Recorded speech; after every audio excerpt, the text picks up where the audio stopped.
जादू ऐसन छागे रे, मोर कवावल कस मन हा जागे रे। तोर माया के जादू ऐसन छागे रे, मोर कवावल कस मन हा जागे रे। नई जनावे दिन और रात, जब ले होगे तोरे से बात। तोर माया के जादू ऐसन छागे रे।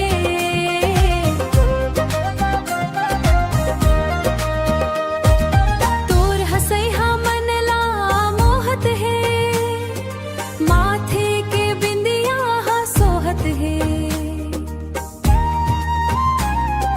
तोर हसैहा मन ला मोहत है, मोहत है। माथे के बिंदिया हा सोहत है। रास्ता देखत हो तोर मैं ठाड़ के, माया बरसे जैसे सावन के बादल रे। तोर माया के जादू ऐसन छागे रे।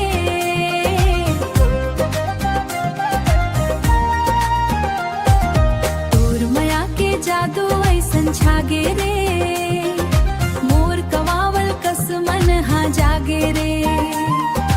तोर माया के जादू ऐसन छागे रे, मोर कवावल कस मन हा जागे रे। नई जनावे दिन और रात, जब ले होगे तोरे से बात। तोर माया के जादू ऐसन छागे रे।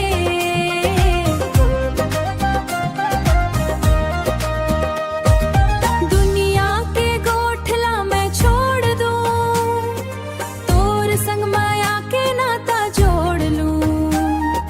दुनिया के गोठला मैं छोड़ दूं, तोर संग माया के नाता जोड़ लूं।